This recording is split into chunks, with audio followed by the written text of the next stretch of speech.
Hello everyone. Thank you for joining me today. Past 11 on Sunday. There's a lot of you today. Okay, so hopefully this is going to go well.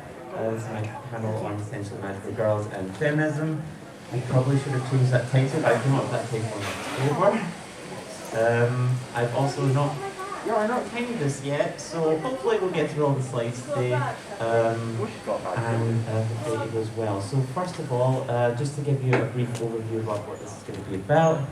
First, to talk about, well, essentially this is a question of what's a magical girl series, what distinguishes it from other genres.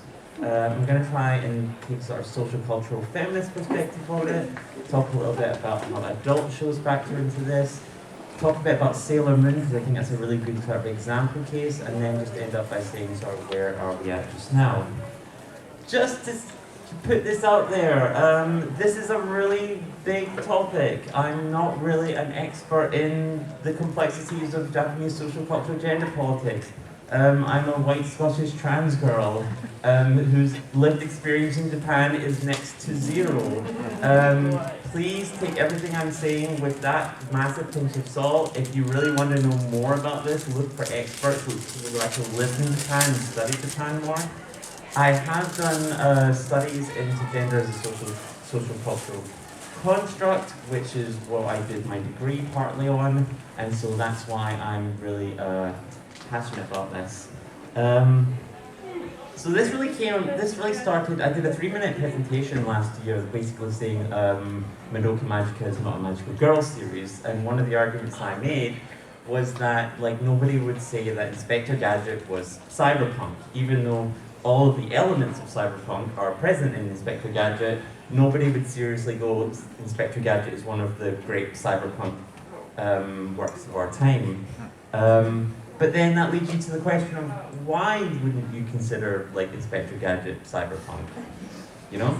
Is it a matter of its theme? Is it the plot, the tone? Is it because it was made for kids and cyberpunk's made for adults? Is it the messaging or the themes? And again, what about like outliers? Cyberpunk is like a massive genre.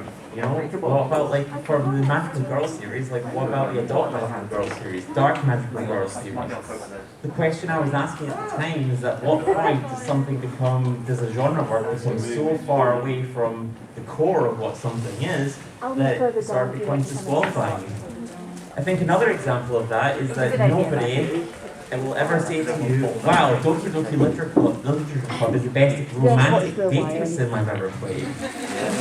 It's so subversive, it revitalizes the genre. Like, nobody says that about this genre, so why was there so much about like Madoka Magica as such an amazing magical girl series? Also, I have a picture of Miyako from Tokimeki Memorial 4, who might have something to say about how innovative Doki Doki Literature Club was, without going into too much detail. So the magical girl genre has been around for nearly 60 years. There's a lot of different series there. We've got ones at the far left like Sailor Moon, which are about magical girl fighters. We've got Ojumajo Doremi in the middle there, which is more about cute witches it's more of like a slice of life show. Then we've got stuff at the far end, like the Pretty Rhythm series of anime and stuff like that, which is more about idols and singing and dancing and things. This is a pretty wide genre. So what do we need to do to actually define this genre to begin with? Well, I went and I looked up for a few academic papers just to see what people are saying. On the first one, Shimada made the argument that TV anime made for girls, which feature a pubescent girl or girls with magical powers, which are primarily designed for girl audiences. Saito was a lot more cynical and critical about the genre. She basically said the more practical way is identifying the business structure, that a magical girl show is essentially a 20-minute advertisement for toy merchandise. Now, I really like this quote from Takashi Washio. He is a producer and planner for the Pretty Cure franchise. If you're not aware of what Pretty Cure is, it is pretty much the Goliath in Magical Girls series. It started in 2004 and it's been running yearly and consecutively, almost non-stop, since then. There's been like 18, I think it's around the 18th or 19th season right now, and it is basically what in Japan magical girl shows are synonymous with these days. I really like this quote from him. Although Pretty Cure was an action show, it was different from an action show for boys, where characters would use power to defeat their enemies and aim to become the most powerful. Instead of fighting to defeat the enemy, we wanted a consistent theme of standing up to protect our everyday lives. I want to spread the message that strength isn't uniform. There are different kinds, and it's imperative to respect everyone. I want to protect the safe spaces of minorities. We see it in politics and society, and even in anime. Women and girls are a minority. There are a few series which are exclusively for girls, where especially in action series, where series marketed for boys are watched by both boys and girls. I think what this quote really gets at is that there can be a different kind of show, essentially. There is a different kind of show which is not focused on masculine elements, and there can be one that focuses on feminine elements. But then again, what does it mean to make a show for girls? What does different kinds of strength mean? I've just put 3 examples there of very masculine-led shows, all of which are about trying to be the best. Dragon Ball Z is about trying to be the best fighter. Naruto opens episode 1 by going, I want to be the most powerful ninja. Hikaru no Go, which is about somebody trying to become the best Go player. But first, before I get into that, I need to talk a bit about gender-coded behaviors, just so that you understand what I'm getting at when I talk about masculine and feminine. This is basic, but I need to get through it to explain and put everything into context. Essentially, what gender-coded behaviors mean is that there are behaviors which are coded masculine or feminine by a culture and then reinforced on a social cultural level by implicit or explicit forms of reward and punishment. So, for example, if a guy throws a punch and somebody says, "You hit like a girl," that is an explicit form of reinforcement, because he's basically telling you you are like a girl or something. A more implicit version of that would be if you went for if you've ever gone shopping for gym equipment. And you look at the male and female sections, and in male section there you can choose from black, slightly lighter black, dark blue, or dark red, and if you look in the women's section you can see bright red, pink, white, etc. That is more of an implicit reinforcement. So basically, examples of masculine coded behaviors would be power, stoicism, personal strength and agency, focused rationality. More feminine coded stuff is empathy, emotion, emphasis on relationship communication, healing, caring, and love. Very important point to note, this is not gender essentialism.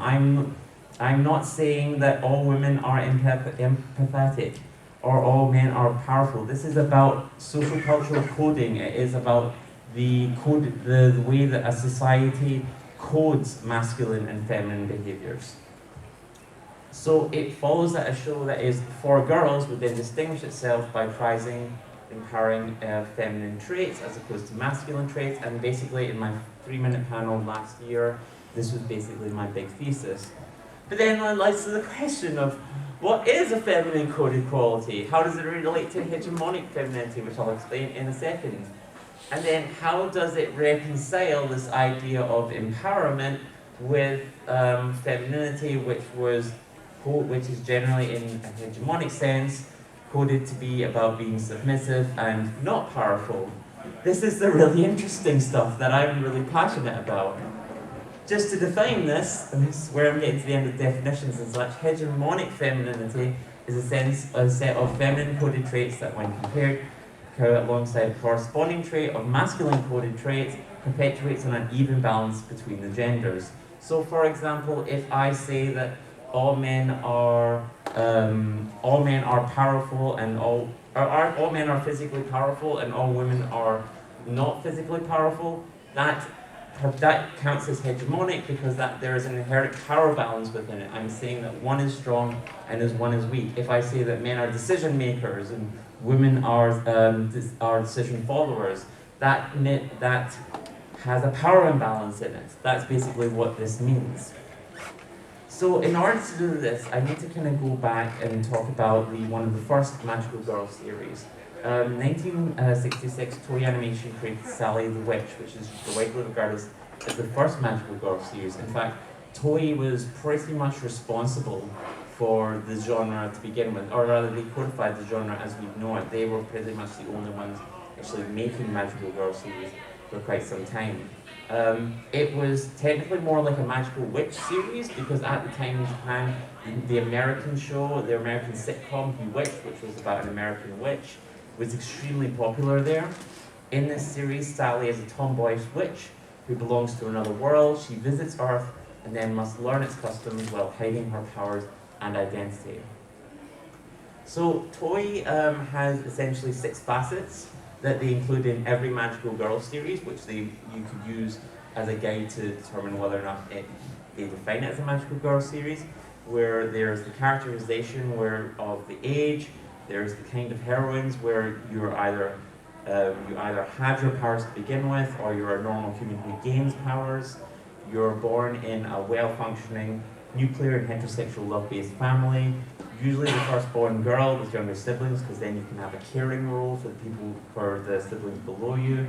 There's usually some emphasis on a sort of Western-style, fashionable house, manipulation of tools, and it's usually located in the domestic sphere, as in households, schools, which kind of goes back to the quote that I was saying earlier about like protecting the everyday.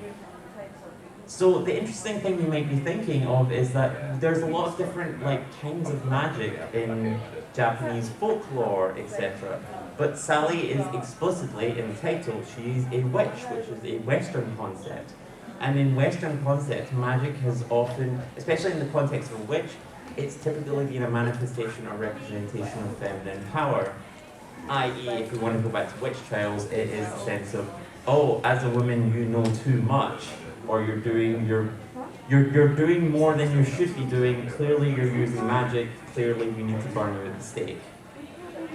But essentially, according to Shimada, because Sally is explicitly positioned as an outsider, as in she is not like a magic user, Mahotsukai, she is a witch. This allows her to transgress from Japanese ideals of femininity, i.e. she can be a tomboy, she can be outgoing, she can be assertive, because she is also marked as an outsider. There's a quote from Shimada here: Sally as a tomboy subverts conventional Japanese ideas about gender power relations through the use of witchcraft, but she also negotiates her differences between her values of liberalism and independence and Japanese traditional values of humbleness and obedience. Within the negotiation process, the domestic work that women are expected to practice is often portrayed. Now, you often see this a lot in Magical Girl series. There's often elements of, for example, taking care of a baby in Ojimado Doremi, the second series. They literally get a magical baby to take care of for the next 3 series. On the right, you see a more recent one, Hug Precure, where again, one of the big plot points is that they get a baby to take care of. Also, the idea of transformation is one of the big things in a Magical Girl series. You even see it in series where there's not an explicit need for transformation. For example, Cardcaptor Sakura does not need to magically transform into an outfit, but she's still provided with outfits to evoke that transformation. That's how important transformation feels to the genre. Shimada says again, a desire for transformation is embedded in the desire for seeking out the true self, which is distinctive from the others, which represents the desire to become a different or upgraded person. Again, using transformation as a way to transgress from the usual restrictions of femininity and become something more. This was really seen in The Secrets of Ako-chan, which was the second Magical Girl series after Sally the Witch. In Secrets of Ako-chan, she is given a magical compact that basically allows her to transform herself into anything that she wants. The theme of transformation, as Shimada says, offers the girl audiences an escape route, while simultaneously providing pleasurable opportunity to gain different identities and eventually to assert the feminine self. You see this kind of thing later with, for example, Sailor Moon gets the disguise pen, which allows her to take on different guises. The idea of transformation into Magical Girl series is quite unique to it. Here are two basically examples of characters that undergo transformation. On the left we have Goku from Dragon Ball, and then on the right we have Cure Whip from Cure No Pretty Cure. Can you spot the differences between the transformations and essentially what they're trying to evoke? On the left-hand side, you've got someone who becomes more burly, somebody who becomes more intimidating. You can see the power in his muscles, in his stance, etc. Whereas on the right, she becomes more cute, she becomes more feminine in her power. Yet both of these are power-ups. These are presented as becoming stronger. In masculine works, transformation in power is usually associated with becoming more intimidating or monstrous, whereas in magical girl works, it's about becoming both powerful and simultaneously feminine, because femininity itself is portrayed with power. For example, it's deliberate that Sailor Moon's transformation sequence uses the word makeup rather than transform. Now, could be said as one of the reasons why Madoka's use of transformation might disqualify it from the genre, because in that, transformation is portrayed as something frightening and to be avoided at all costs. But this actually might be valid criticism of what adult magical girl series do, which I will come on to at a later point. It also kind of puts some adult magical girl series. This is Hibiki from Symphogear. And here you can see that the way that she transforms is to become more technological, more robotic, more like a fighting machine. She doesn't really become more feminine in her transformation. This kind of puts them in an awkward position where they are portraying themselves as magical girl series, but as the characters transform and as they get new forms and become more powerful, they tend to become more technological, more like fighting machines, rather than becoming more feminine. You compare this to a Sailor Moon, for example, where in later seasons she gains more frills, she gains more, I think she gains angel wings in one series and butterfly wings in another one. Again, we're kind of going back to this quote about there are different kinds of strength, that there are different kinds of transformation, there are different ways of respecting everyone. This idea that there can be different kinds of strength instead of becoming more burly, more intimidating, more monstrous. Magical girl shows aren't just about empowering the feminine, but they're about negotiating and empowering femininity. They're a process of negotiation between the masculine and the feminine, between traditional Japanese ideals and Western ideals of empowerment. I think this is what really makes magical girls unique, you know? They're not just trying to repeat things over and over again, they're trying to create something new. But the important part of it, and I think the thing that really distinguishes the magical girl genre, is the fact that it is trying to empower the feminine. But then, here's the counterpoint to it. Is it really empowering? There have been a lot of legitimate criticisms and complaints about the Magical Girls series by saying that because it focuses so much on these feminine coded qualities, it actually reinforces these gender roles rather than providing something new. On the right, there is a picture from the Magical Girl series Wedding Peach, which is about how amazing it is to be a bride and get married. Sato puts it quite simply, puts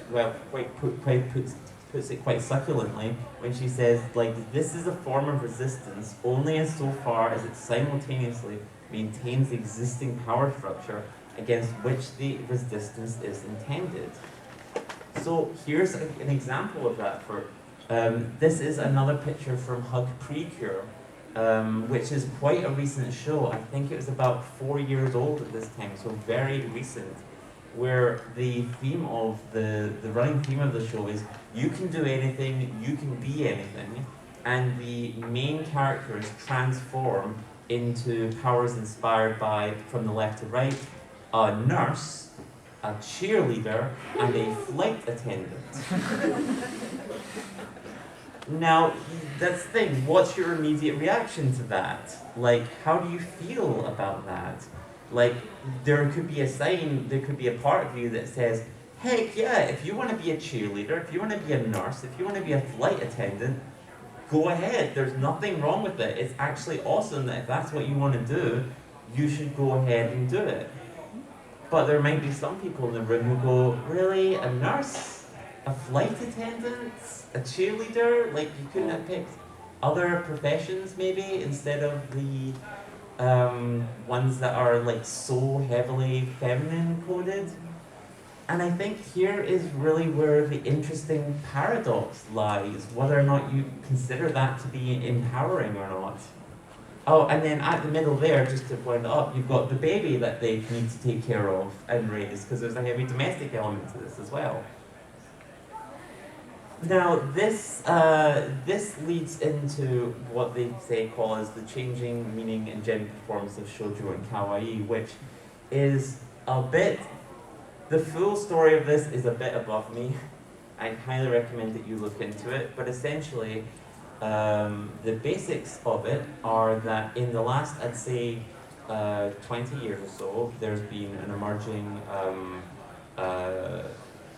there has been an emerging thing of kawaii.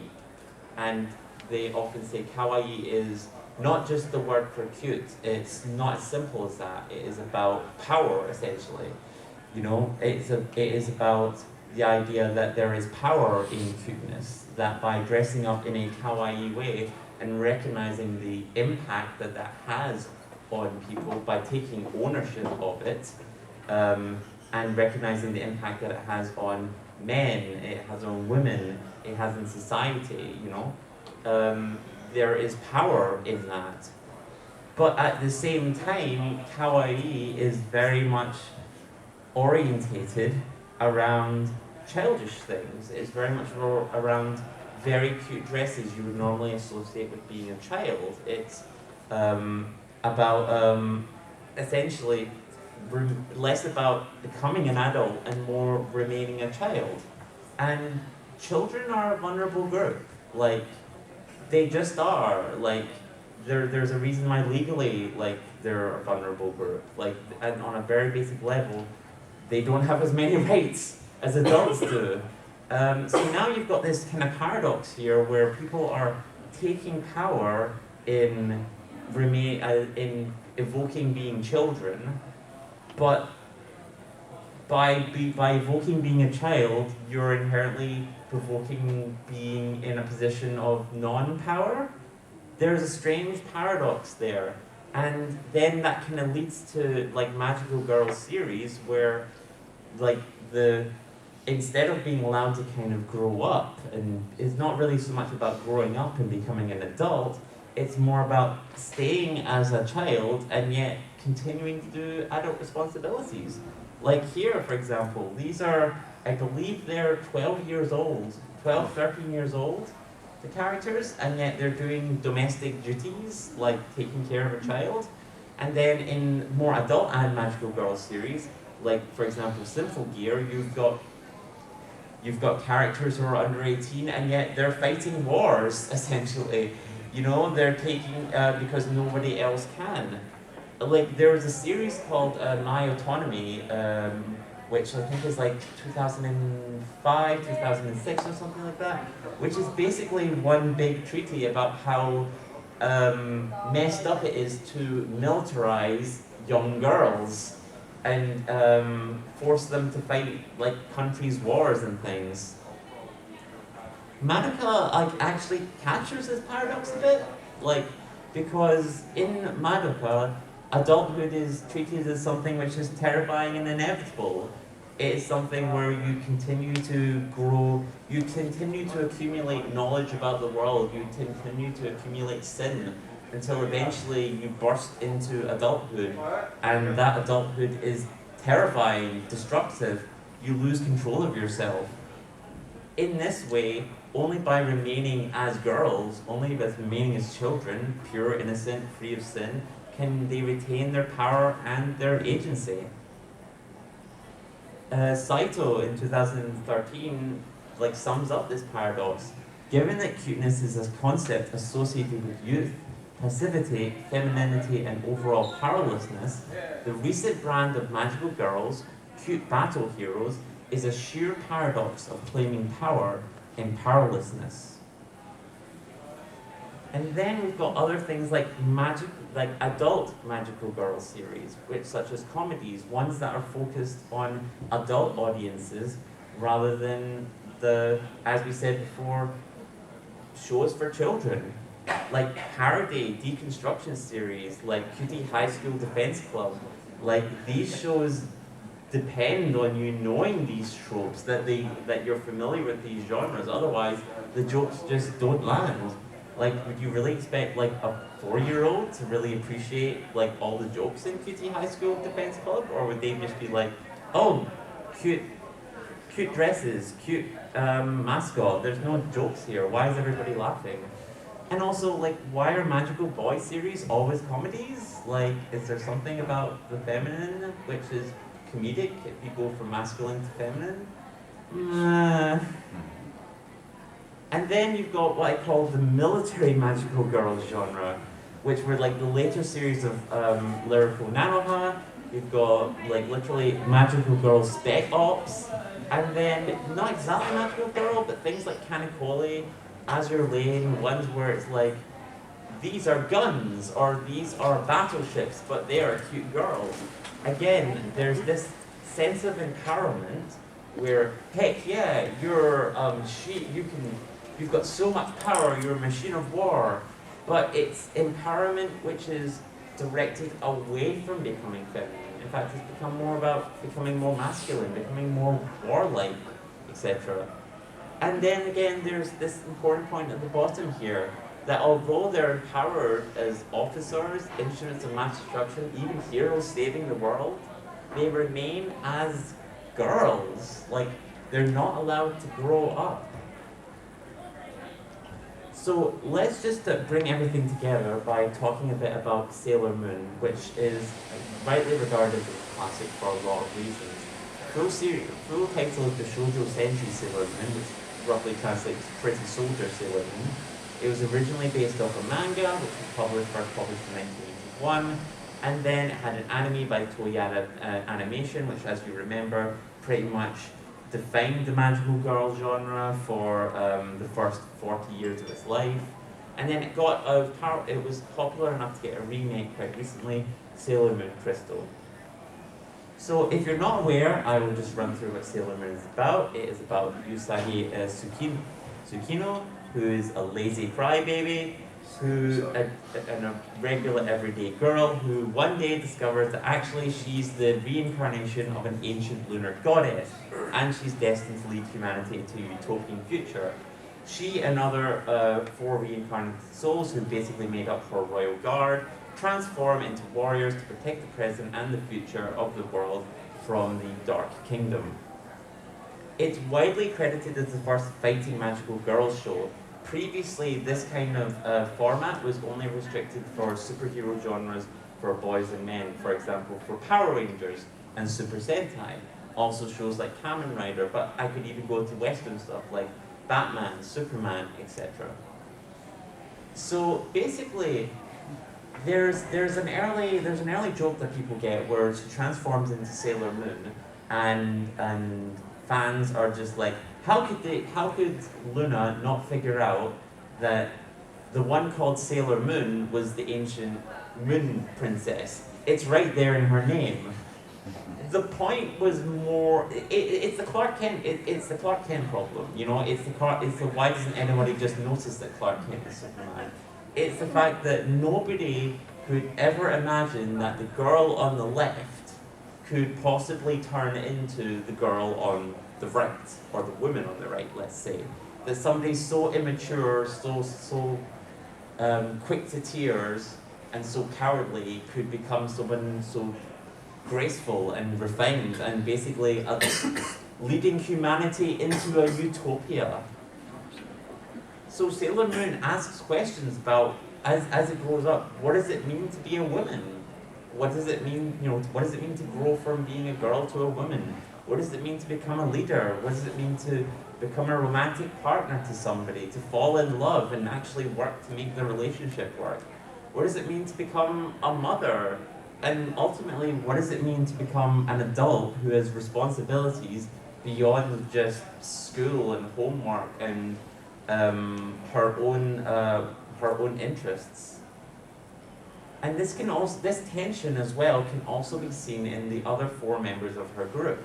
So think about what we were saying earlier about magical girl shows negotiating this tension between femininity and empowerment. Amy, for example, is extremely intelligent, she's extremely capable, and she's extremely strong at what she does.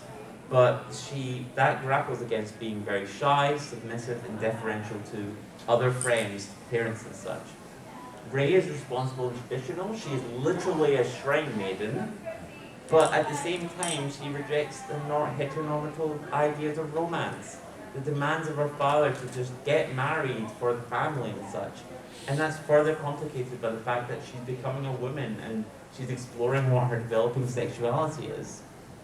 You've got Makoto, who is sporty, she's confident, but she also feels pigeonholed into this masculine, tomboyish archetype because she's quite tall and she's quite well built.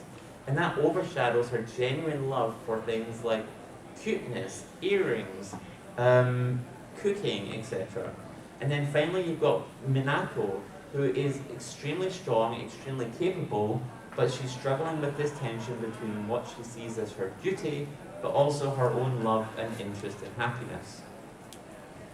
In each of these circumstances, these characters are trying to negotiate between the ideals of femininity that are being forced upon them and their own ideas of femininity.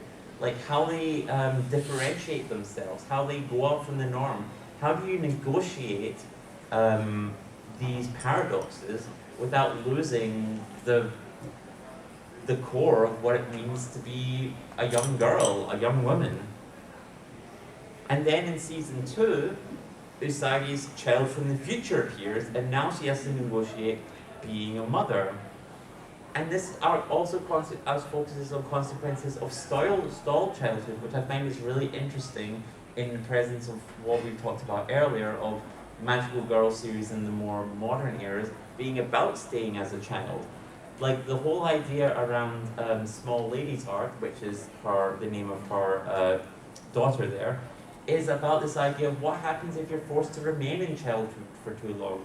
What if you have a really strange or really harmful idea of what it means to be an adult? What if you see being an adult as being cold and distant and using sexuality, let's say, in a harmful or damaging way, or essentially to harm other people around you? Ultimately, the thematic strength of Sailor Moon is negotiating and overcoming these adversaries without losing what it means to be a girl or a woman. You've got the masculine and the Western elements incorporated without displacing or invalidating femininity. Essentially, much like I was saying earlier with the idea of transformation and how you can transform in a way which is directed towards the masculine, i.e. Goku, but you can also transform in a way which is towards the feminine. All of these growths, all of these developments are present, but they are directed in a way that you become more feminine. Like I mentioned earlier, and that you see in that picture, Sailor Moon powers up, and instead of becoming more burly, she becomes more beautiful, essentially. There's also this strong theme of using female solidarity to overcome this paradox of empowerment. So for example, when I mentioned Makoto earlier, who's having difficulty because everybody is dumping on her for being quote-unquote too masculine, it's Usagi who befriends her by noticing her femininity. She notices the earrings that she's wearing, She notices that she comes up with a lunchbox which is really cutely decorated and asks, "Where did that come from? Wait, you made that?"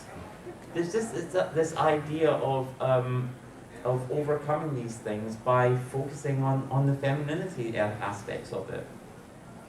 There's also this idea that, you know, it's also relevant that when they transform into uniforms. They transform into a way that demonstrates their solidarity and their common purpose.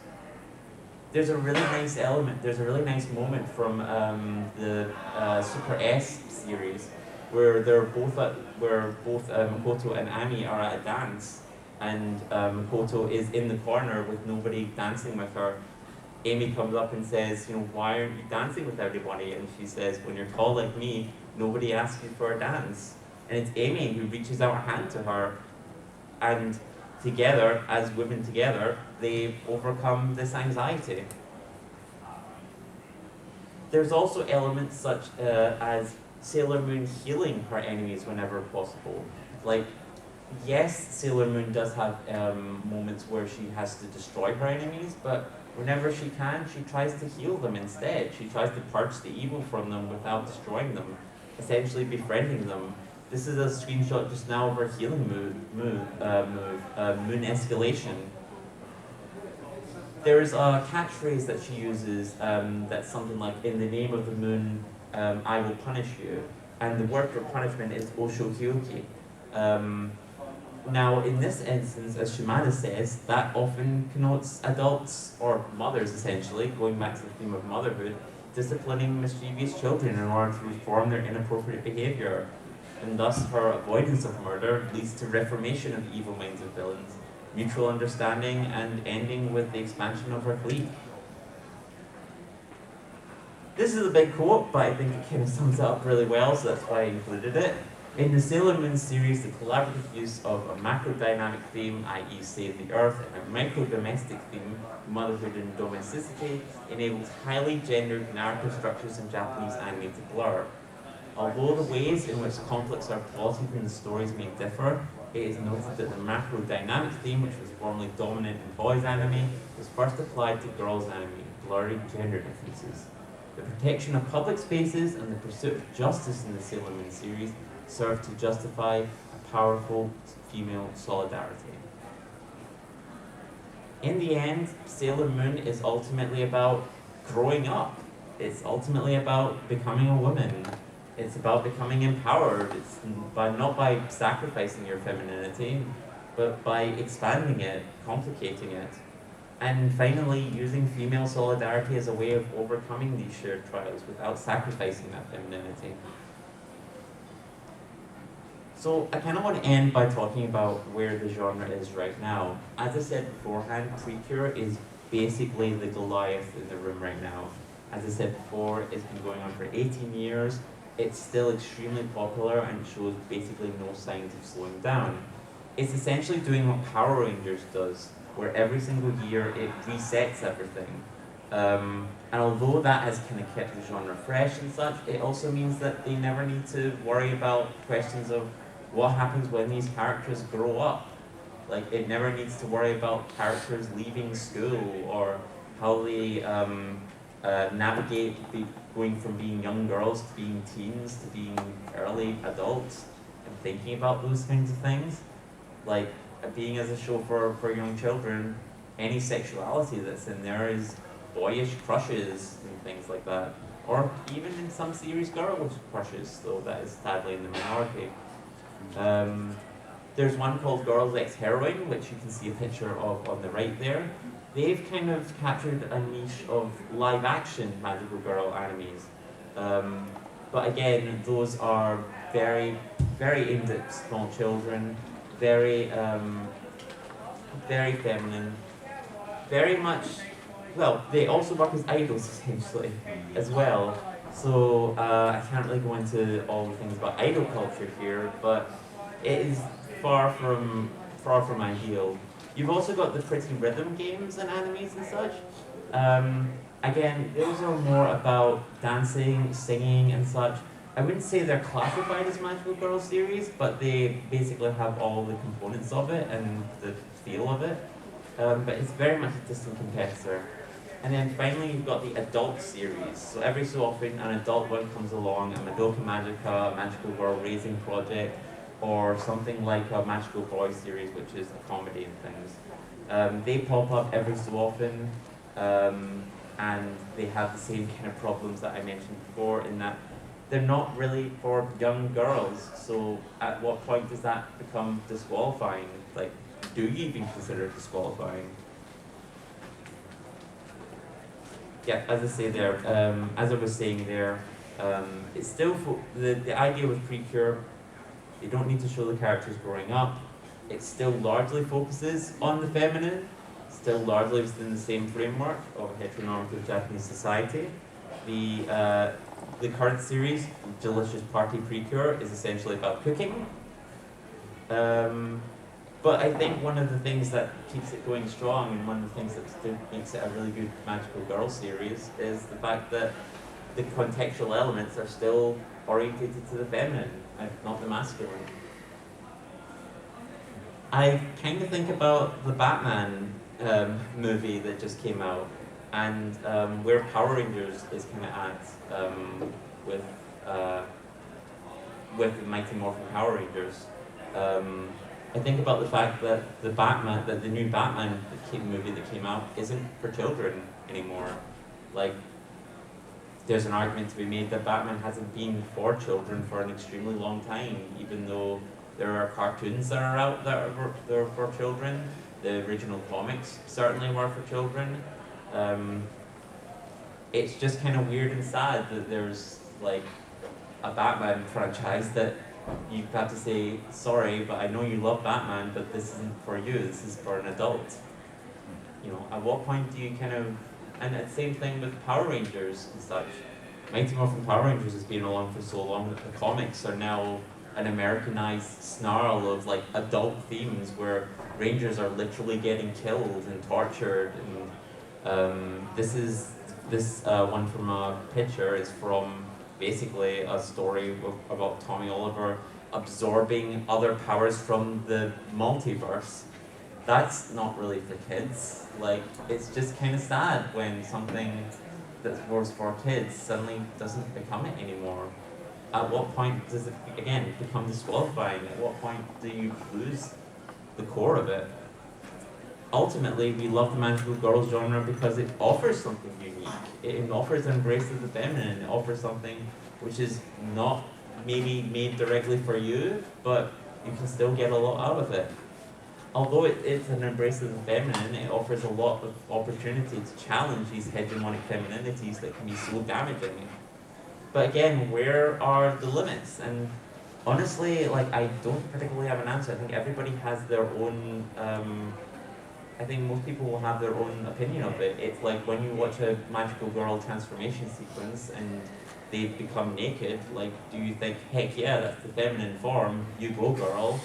Or do you say, that's overly sexual, that's demeaning, like, why do they have to become naked while doing this?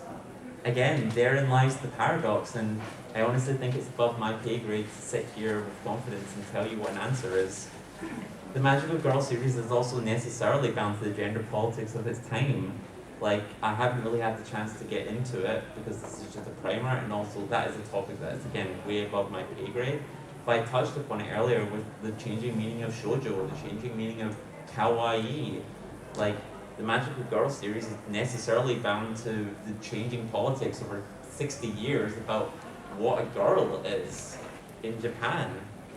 And yet, for Magical Girl series, because they're aimed at children, they're going to be a massive influence on how small children determine or self-actualize or internalize like what it means to be a girl. And I guess at the end of the day, the challenge is retaining its heart, retaining the heart of what it means to be a girl, what it means to be a woman, what it means to empower this feminine and femininity in the end. I do have some references here, and I really encourage you to look into them. These are really, really good. These are really, really good academic papers that go into much more detail than I've been able to. and are by Japanese authors, so they know a lot more. And I really encourage you, if you're interested in learning more about it, to read these out. That brings me to the end of presentation. Thank you very much for being with me through all of that.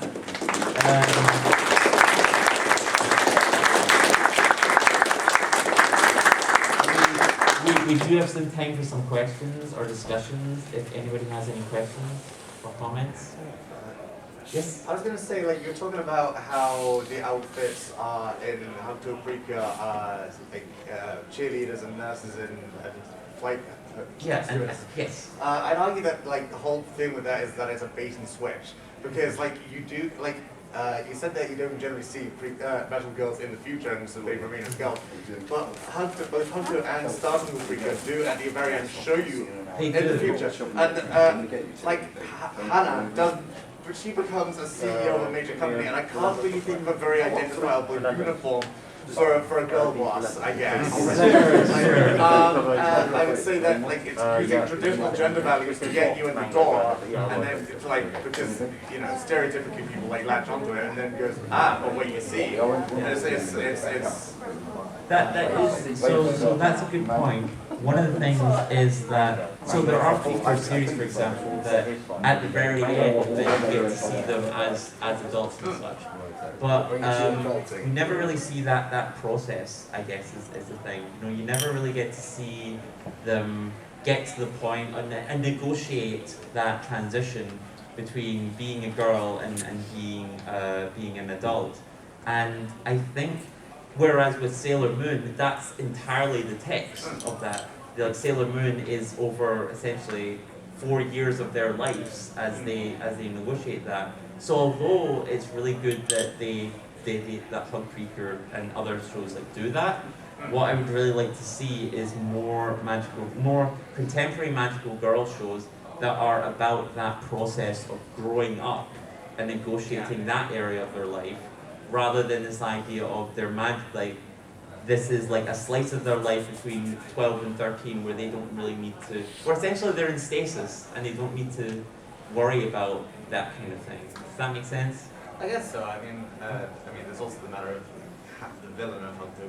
Sure. And the fact that Sailor Moon's magical girl outfits are based on schoolgirl outfits. Yeah, that's a whole. Yeah, the fact that they're based off school outfits is I could go is another topic. Any other questions and such? Yes.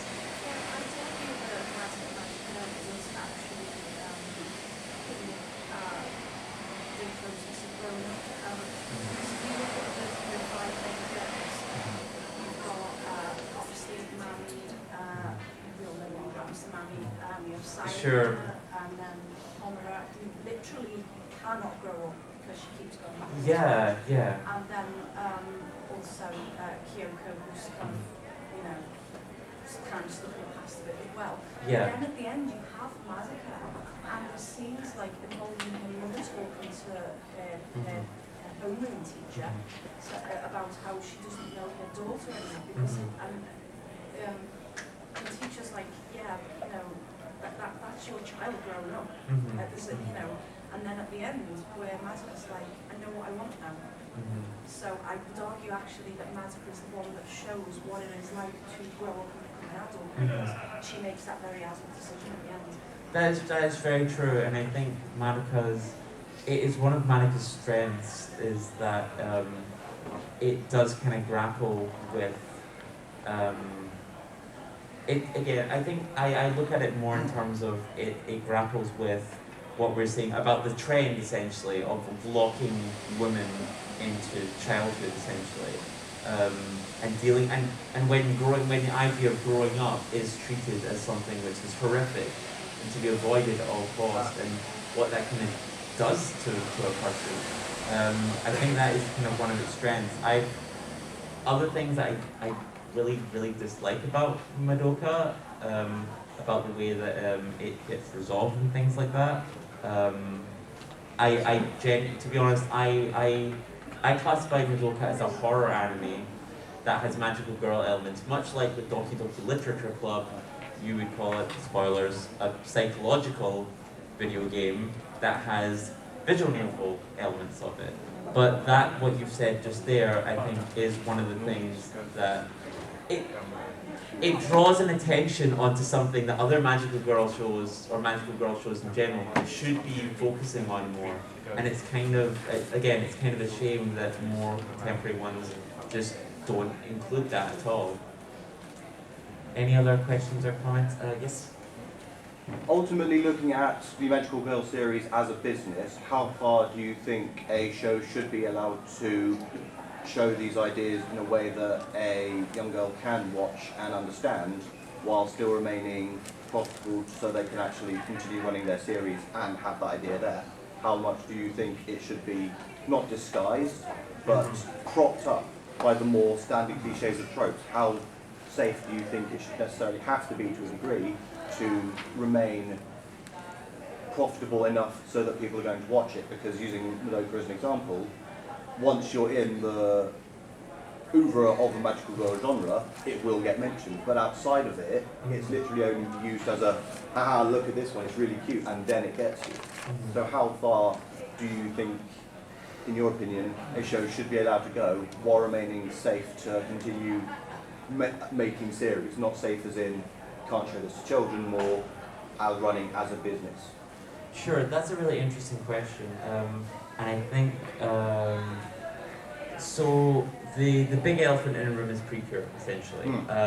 Let's compare Precure to Final Fantasy for a moment.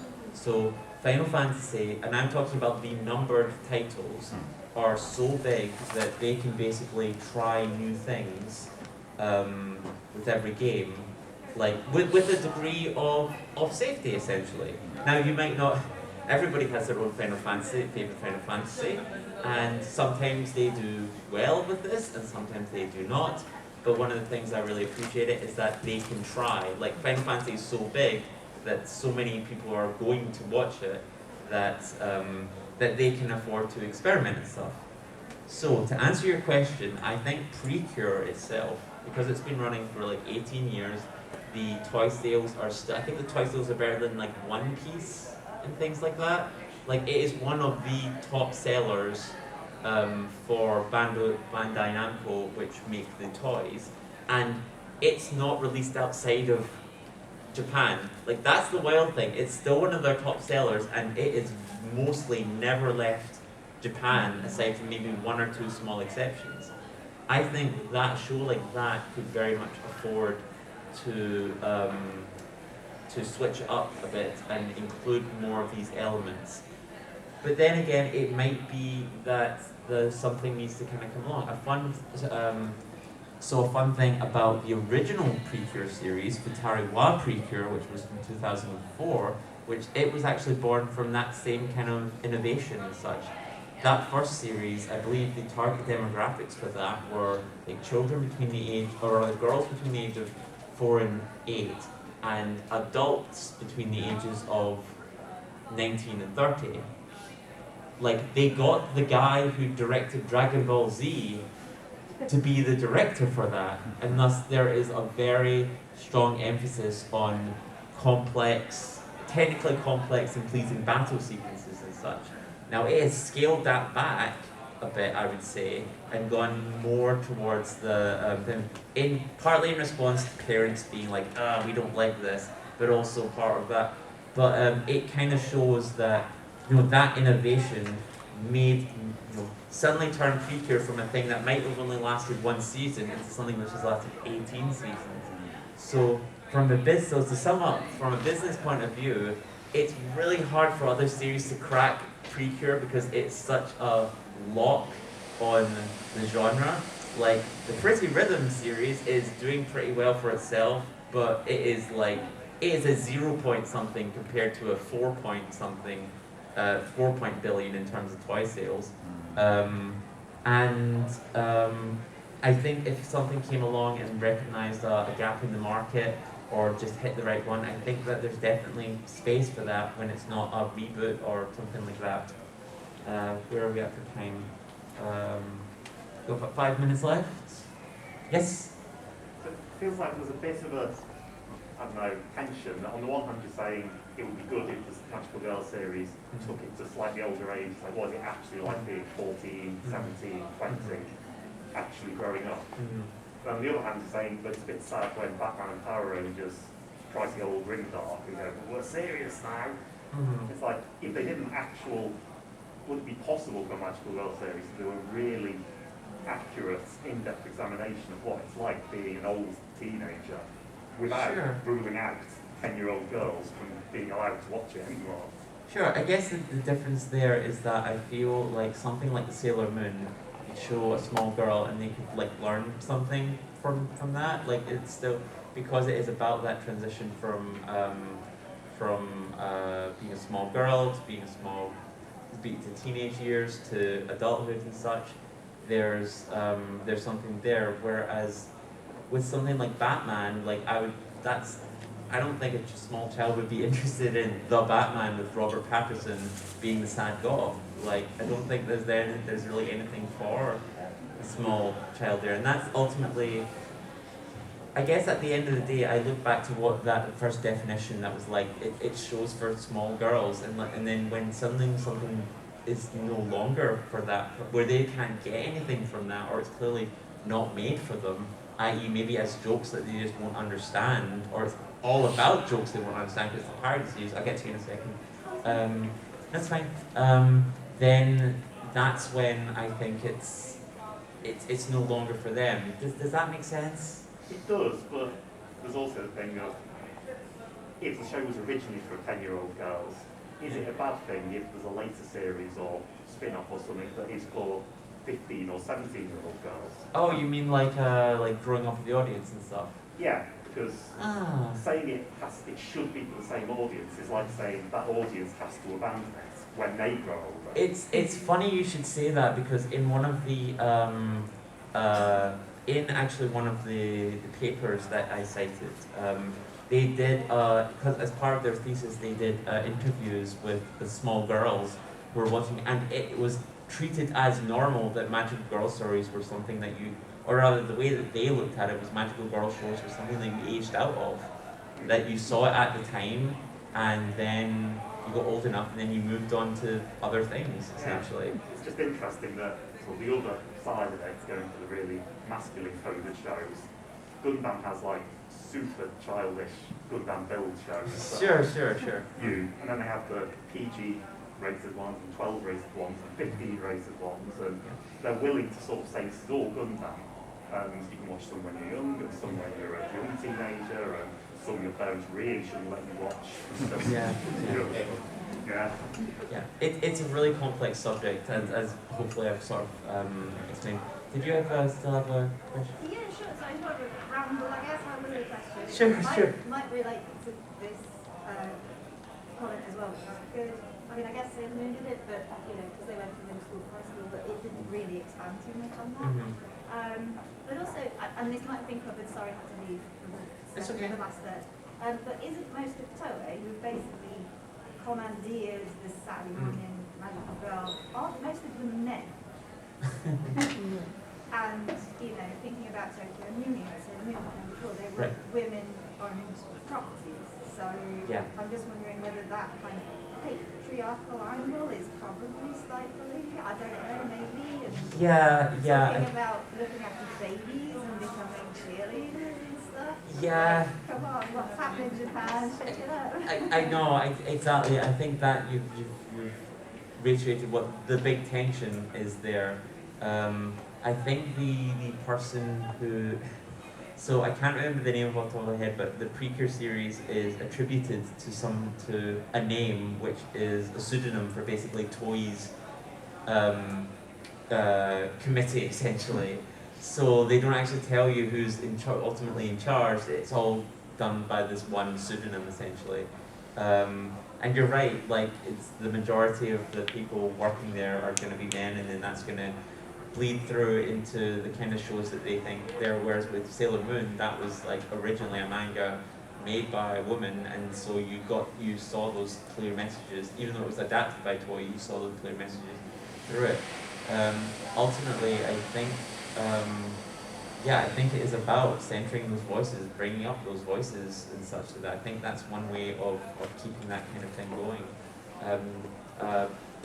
Last one, and then we'll... Oh yeah, I was just gonna. It was just real quick, just regarding like growing up with series again, and also about again about Toy, because I wanted to talk about a notable exception to that. Odamadrodori. Right.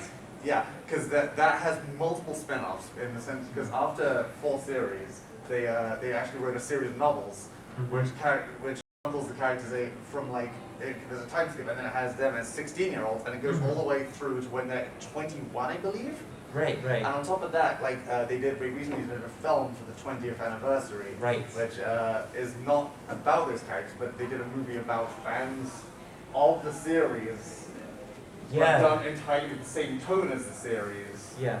About and how sort of characters, are still how the characters in the film are still growing based on the messages that they took from the TV show as a kid, and how these are still despite the fact that it was aimed at small children, and the issues are framed from the small children's perspective, it's a universalist kind of thing that still helps them when they're in their mid-20s. Yeah. I believe the film is called Searching for Doremi. I believe. And for which apprentices, Yeah. And I think that's one of the reasons why it's really important to kind of keep that, because again, it emphasizes the stuff that you learn as kids is really important, and the lessons that you take away is really important. So it's important to try and make sure that the messages that you're sending about what is masculine, what is feminine, what do we reinforce, what do we say.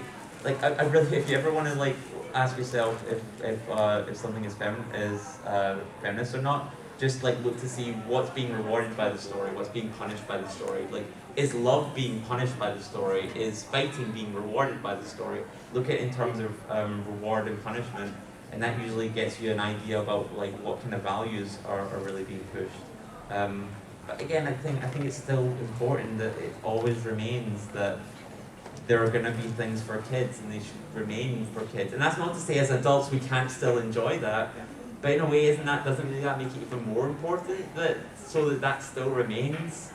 So we're watching magical girl shows because it offers something that nothing else can, and so if you may turn it into something for adults, if you change its nature, then I think something is lost. Not just in terms of who can enjoy it, but how we can enjoy it as well. And that's the thing. I'm really sorry, but it has got to 5:30. We can chat. We can chat later. Thank you very much again for joining me for.